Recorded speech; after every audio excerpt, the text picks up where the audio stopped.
Morning. ಆಯ್ತಾ coffee ಎಲ್ಲರದು? ಇವತ್ತು ನಾನು ಒಂದು ಇಂಪಾರ್ಟೆಂಟ್ ವಿಚಾರ ಹೇಳಬೇಕು. ಏನು ಅಂದರೆ, ಯೂಟ್ಯೂಬಲ್ಲಿ ಯಾರು ಸಬ್ಸ್ಕ್ರೈಬರ್ ಫಾರ್ ಸಬ್ಸ್ಕ್ರೈಬರ್ ಕೇಳ್ತಾ ಇದ್ದೀರಾ, ನೀವು ಸಬ್ಸ್ಕ್ರೈಬ್ ಆಗಿ ನಾನು ಆಗ್ತೀನಿ ಅಂತ ಸಬ್ಸ್ಕ್ರೈಬರ್ ಫಾರ್ ಸಬ್ಸ್ಕ್ರೈಬರ್ ಅಂತಾರಲ್ಲ, ಅದನ್ನು ಕೇಳ್ತಾ ಇದ್ದೀರಾ. ದಯವಿಟ್ಟು ಆ ಥರ ಮಾಡೋಕ್ಕೆ ಹೋಗಬೇಡಿ. ಯಾಕೆ ಅಂದರೆ ನಾನು ಕೇಳಿರಲಿಲ್ಲ ಯಾರ ಹತ್ರನೋ.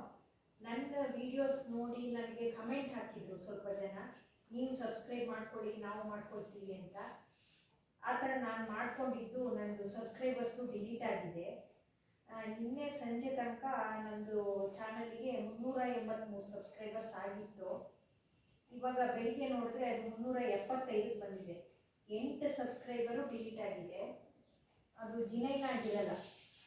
ನಾವು ಒಳ್ಳೆ ಕಂಟೆಂಟ್ ಇರೋ ವೀಡಿಯೋಸ್ ಎಲ್ಲ ಅಪ್ಲೋಡ್ ಮಾಡಿದ್ರೆ ನಮ್ಮ ಚಾನಲ್ ಇಷ್ಟ ಆದರೆ ನೋಡಿದವರು ಸಬ್ಸ್ಕ್ರೈಬ್ ಮಾಡ್ಕೋಬೇಕು ಅಂತಿದ್ರೆ ಮಾಡ್ಕೊಳ್ತಾರೆ ಅಲ್ವಾ. ಅದರಿಂದ ದಯವಿಟ್ಟು ಯಾರು ನೀವು ಸಬ್ಸ್ಕ್ರೈಬರ್ ಮಾಡ್ಕೊಳ್ಳಿ ನಾವು ಮಾಡ್ಕೊಳ್ತೀವಿ ಅಂತ ದಯವಿಟ್ಟು ಯಾರು ಕೇಳಬೇಡಿ. ಅದು ತಪ್ಪಾಗುತ್ತೆ ಅಂತ ನನ್ನ ಒಂದು ಯೂಟ್ಯೂಬಲ್ಲಿ ನಾನೊಂದು ಕಲ್ತಿರೋ ಪಾಠ.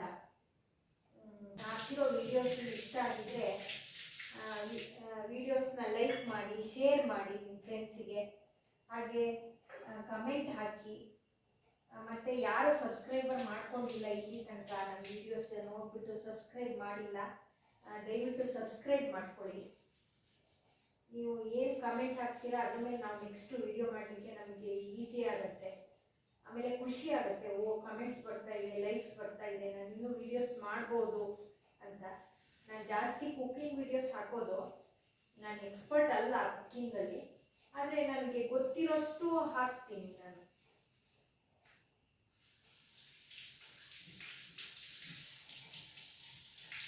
ಅಷ್ಟೇ. ದಯವಿಟ್ಟು ಲೈಕ್ ಮಾಡಿ, ಶೇರ್ ಮಾಡಿ, ಹಾಗೆ ಸಬ್ಸ್ಕ್ರೈಬ್